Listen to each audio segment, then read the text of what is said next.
बहुत शुक्रिया जनाब जस्टिस साहब। और मैं इस बहुत ही बसीरत आमेज़ महफ़िल में यहाँ हाज़िर हुआ हूँ आपको आपकी मदऊ करने से, और यकीनन ये बात मेरे लिए काबिल फ़ख्र है कि ऐसे बसीरत आमेज़ अफराद में बैठकर कुछ गुफ्तगू कर ली जाए। और कौन नहीं जानता कि यहाँ शहीद हकीम सईद साहब की इस मुल्क में बल्कि दुनिया में कितनी खिदमात हैं।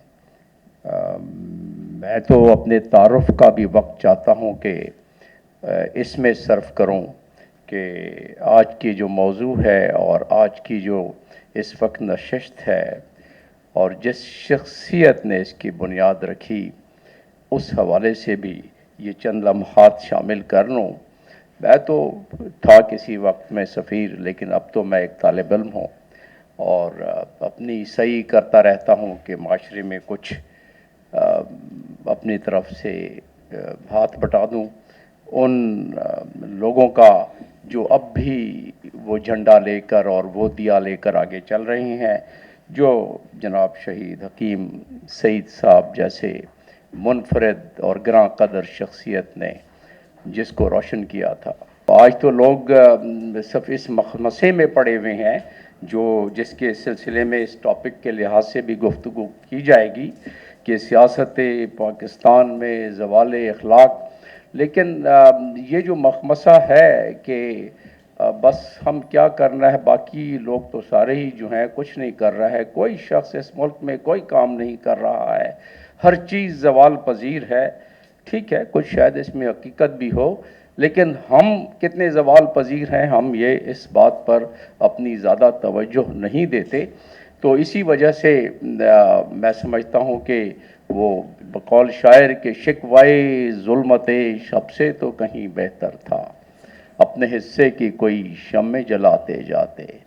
तो हम तो ज़ाहिर है उन लोगों के पैरोकारों में से हैं जिसकी बुनियाद जनाब शहीद हकीम सईद। मैं उन खुशबख्तों में से हूँ जिन्हें ज़ाती तौर पर यह सादत हासिल है कि जनाब शहीद हकीम सईद सितारा निशान इम्तियाज़ उनके साथ मुझे गुफ्तो शनीद बैठने का, उनके घर की बैठक में भी बैठने का मुझे शर्फ हासिल रहा है।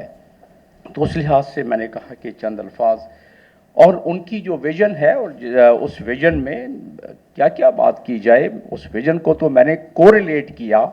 उसका मैंने देखा कि उस बसीरत और उस विज़न का मैंने कोरिलेट किया कि universal declaration of human right में भी अगर देखा जाए तो उसमें भी उसका अक्स मिलता है। यूनिवर्सल ह्यूमन राइट के डिक्लेरेशन आर्टिकल 8 में उनको उसका अक्स मिलता है, जो उनकी तालीमी लिहाज से और ये जो फ़िक्र दानिश के लिहाज से उनकी गुफ्तगू है। यूनाइटेड नेशंस का यूनिवर्सल डिक्लेरेशन, यूनाइटेड नेशंस के यूनिवर्सल डिक्लेरेशन के आर्टिकल 18 में उसका जिक्र मिलता है, आर्टिकल 20 में उसका जिक्र मिलता है।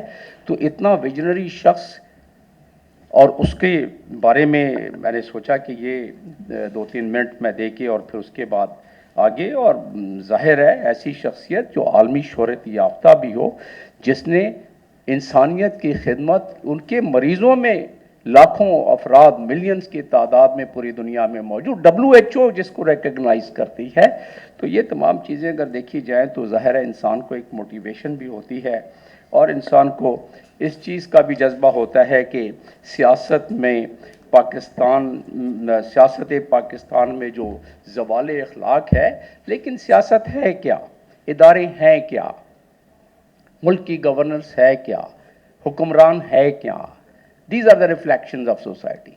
सोसाइटी का अक्स है, इस माशरे का अक्स है। माशरा अगर ज़वाल पजीर है तो आपके इदारे भी ज़वाल पजीर होंगे।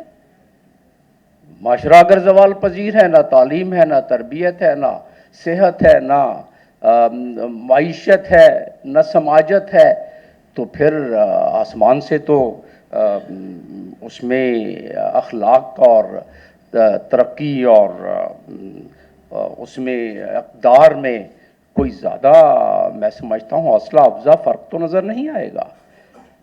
तो लिहाजा वो तो पहले एक्सेप्ट करना पड़ेगा, और मैं कम अज़ कम अपने तय उस चीज़ को एक्सेप्ट करता हूँ कि माशरा ज़वाल पजीर है। लेकिन फिर हम आ जाते हैं कैच-22 में। अगर माशरा ज़वाल पजीर है तो किन की वजह से है, ये भी तो हमने निशानदेही करनी पड़ेगी ना, माशरे के फ़र्द की हैसियत से।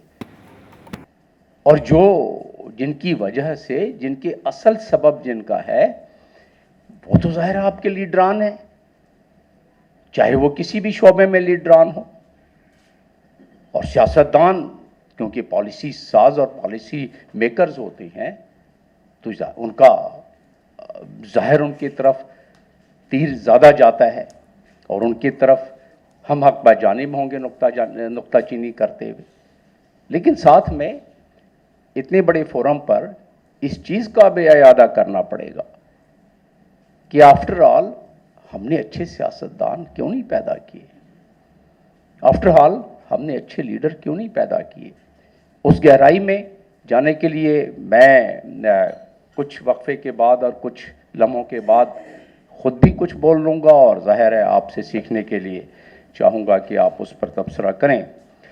लेकिन 5 जुज़ जो मैंने देखे कि पाकिस्तान में जो ज़वाल अखलाक चल रहा है, तो ज़वाल अखलाक जो अखलाक है पाकिस्तान में इस वक्त सियासत में, वही असल इस वक्त मौज़ूए सुखन हर जगह बना हुआ है। आप टीवी चैनल खोलें तो आपको ज़वाल तो कूट कूट कर हर चैनल के हर टॉक शो में भरा हुआ नज़र आएगा। जो अल्फाज और कलमात इस्तेमाल हो रहे हैं, वो अगर आज के नौजवानाने मिल्लत जब सुनते हैं तो कोशिश करते हैं कि उसको किसी तरीके से इमिटेट करें, रिपीट करें, उसका जो है मुज़ाहरा करें। और आप अब गली कोचों में आप देखें, ये जो गली में खेलते बच्चे और जो नौजवान आपको नज़र आते हैं, आपको कई मरतबा नज़र आएगा कि जो सियासतदानों ने बात की है अपने जलसे जुलूसों में और अपने टॉक शोज़ में, आप देखेंगे कि वो अल्फाज भी दोहरा रहे होते हैं।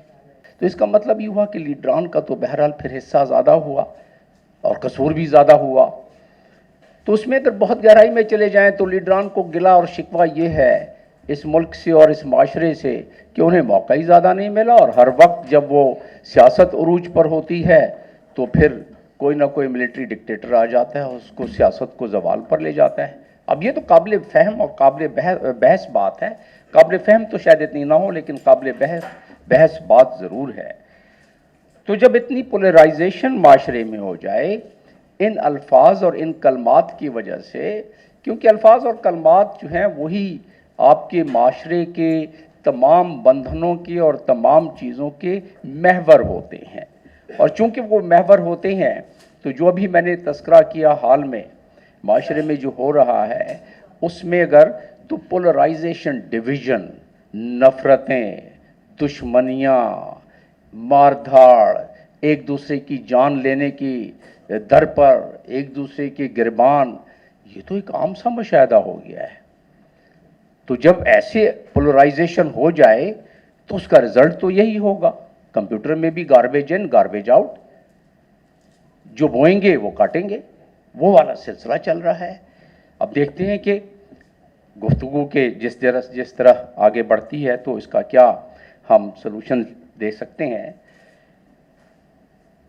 जो ये लैंग्वेज ऑफ अब्यूज़ है वो माशरे की जड़ों को खा जाता है, और इस वक्त सियासत की जड़ों को भी अगर खा रहा है तो वो लैंग्वेज, ये जो कर्स, ये लैंग्वेज, जो अब्यूसिव लैंग्वेज, जो गैर पार्लिमानी अल्फाज और कलमात का तस्करा हर जगह और हर टीवी चैनल और हर जुलूस और हर जलसे में नज़र आता है, तो उस वही ज़वाल का, वही उस अखलाकी ज़वाल का एक सबसे बड़ा ज़रिया बन रहा है। और बाकी जो 2-3 अवामिल हैं बाद में आप लोग गुफ्तगू कर लें तो फिर मैं उस पर कुछ मज़ीद बोल लूँगा, जिसमें एक्सट्रीमिज़म है, करप्शन है, और क्योंकि अकाउंटेबिलिटी का फुकदान है, तो वो तमाम चीज़ें हैं और इस पर कुछ रिसर्च भी हुई हैं। जब गुफ्तगू का आगे बढ़ेगी तो शायद उस रिसर्च का भी मैं हवाला दे दूँगा।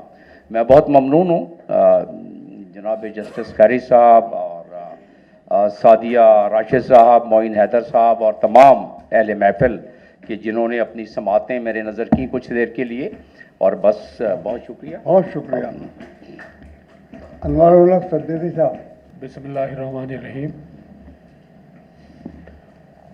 ایک زمانہ تھا جب ہم ڈرگ روڈ کہلاتی تھی، پھر شاہراہ فیصل بن گئی، تو ایک بہت بڑا بورڈ نظر آتا تھا، آواز اخلاق، نیچے لکھا پاکستان سے محبت کرو. وہ نقش اب بھی اسی بورڈ کا میرے ہمیشہ ذہن میں رہتا ہے، اور یہ تھا حکیم محمد سعید صاحب کا سلوگن. آج کا موضوع بھی وہی ہے، اخلاق. بدقسمتی یہ ہے کہ ہم اس وقت بھی 1971 71 کے اندر ایسی ہی سچویشن تھی اخلاق کی کہ لوگوں کو برے ناموں سے پکارا جاتا تھا، کسی کو آلو کہا جاتا تھا، کسی کو کچھ کہا جاتا تھا. بہرحال ایک وہ دردناک ہے. اور اس کے بعد کیا ہوا کہ پاکستان 2 لخت ہو گیا. آج کچھ اسی قسم کی فضا جو ہے وہ پائی جاتی ہے. لیکن آج کا مسئلہ یہ ہے کہ آج ہم ڈیجیٹل ایج میں رہ رہے ہیں، ہم سوشل میڈیا میں رہ رہے ہیں. تو جو اس وقت ایفیکٹ تھا اگر وہ 2 تھا تو اب 200 گنا ہو گیا ہے. اس لیے آج کی سچویشن جو ہے انتہائی خطرناک اور انتہائی دولخت کرنے والی بات ہے. اب سوال یہ ہے کہ یہ تو ہمیں پتہ ہے کہ برائی کیا ہے، اور ابھی خیری صاحب نے جب ذکر کیا جوائنٹ سیشن کا، تو میں یہی پوچھنا چاہ رہا تھا کہ اس کا ماحصل کیا تھا. کیونکہ ایسے ہی ایک جوائنٹ سیشن 2009 میں اسلام آباد میں ہوا تھا جس میں بھی شریک ہوا تھا، اور اس کا ماحصل ایک single what is the biggest problem for Pakistan? Corruption. یہ آج بھی وہ سسٹین کرتی ہے بگیسٹ پرابلم. لیکن آج اس کے اندر اور پرابلمز آ گئی ہیں، اور وہ ہے اخلاق کا زوال. ہمارے رسول صلی اللہ علیہ وسلم معلم اخلاق تھے. پورا دین جو ہے وہ اگر اس کو سم اپ کریں تو ہے کیا سوائے اخلاق کے؟ اور ہے کیا؟ لیکن اخلاق کی بنیادیں کیا ہیں؟ میرے نزدیک 3 بنیادیں ہیں، اور یہ تینوں ٹی سے شروع ہوتی ہیں: ٹروتھ، ٹرسٹ اینڈ ٹالرنس. یہ 3 چیزیں جو ہیں وہ اگر ہم اپنے درمیان، اپنے ارد گرد کے درمیان، اور اس کو پوری سطح پہ پاکستان میں اگر رائج کریں، بلکہ یہ چیز تو انٹرنیشنلی بھی ضرورت ہے. ہم کیا کرتے ہیں کہ ہم ٹی وی پہ آ کے دھڑلے سے جھوٹ بولتے ہیں. ایک زمانے میں کہا جاتا تھا کہ میاں صاحب نے بات کہی تو یہ سچ ہی ہوگا. اب میاں صاحب جو بات کہتے ہیں وہ اس کے بارے میں یہ کہا جا سکتا ہے کہ یہ جھوٹ ہوگا. تو یہ میں ان میاں صاحب کی بات نہیں کر رہا ہوں جن کو آپ سمجھ رہے ہوں. میں میاں صاحب مسلمان کی حیثیت سے کہہ رہا ہوں کہ میاں صاحب مسلمان کو کہا جاتا تھا، اور اس کے زمانے میں دوسرا طرف تھا بنیا سمجھ جاتا تھا کہ یہ. تو یہ 3 چیزیں جو ہیں، ٹروتھ، ٹرسٹ، ٹالرنس جو ہیں، یہ وہ بیسز ہیں. اور اس کے اندر اگر ہم چاہتے ہیں کہ اس معاشرے کو کسی سسٹم کے تحت کریں، کیونکہ کوئی معاشرہ سسٹم کے بغیر نہیں ہو سکتا. کوئی کہتا ہے کہ جی پاکستان میں کوئی سسٹم نہیں ہے، تو میں کہتا ہوں وہ کوئی سسٹم ہی تو سسٹم ہے نا. System has to be there. Pakistan has no system, that is the system. تو اس لیے اس کے اندر جو ہے ٹائم مینجمنٹ جو ہے بڑی ضروری ہے. ایک ہمارے دوست ہیں، اولڈ راوینز ہیں، ضیاء الاسلام، وہ کسی زمانے میں یہاں کے کمشنر کراچی تھے. انہوں نے ایک کتاب لکھی، ایلیمنیٹ ڈپٹی کمشنر، کیونکہ جب وہ ڈپٹی کمشنر سے کمشنر ہو گئے تو انہوں نے یہ کتاب لکھی. اس میں ایک مضمون ہے، وہ بہت ہی سچا ہے، وہ بہت ہی اچھا ہے. وہ یہ ہے کہ اگر آپ نے کسی بھی ملک کی دیکھنا ہے کہ وہاں کیا سسٹم چلتے ہیں تو اس کی ٹریفک کو دیکھ لیں. آپ یورپ میں چلتے ہیں تو جب آپ فرانس میں جاتے ہیں تو دیکھتے ہیں کہ بے ہنگم ہو گئی ہے. اٹلی پہنچتے پہنچتے تو آپ کو پتہ لگتا ہے کہ آپ پاکستان میں ہیں. لیکن پاکستان میں جو ہے اگر ٹریفک کو دیکھیں تو اس کا کوئی سر پیر نہیں.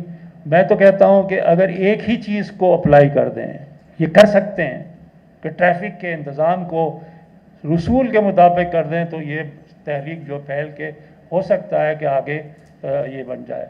मैं देखता हूँ कनाडा में जब मैं ड्राइव करता हूँ तो मेरे बेटा ड्राइव कर रहा होता है या बहू ड्राइव कर रही होती, तो ज़रा भी तेज़ करते तो पीछे से पोता या पोती कहती है, अब be careful you are speeding. तो मैंने कहा कि बच्चों के अंदर ये चीज़ आ गई है कि हमने कानून का एहतराम करना है। हमें जो है वो असल तो लॉन्ग टर्म प्लान तो एजुकेशन से ही आएगा, लेकिन एजुकेशन में भी यही है, truth, trust and tolerance has to be made. Thank you very much.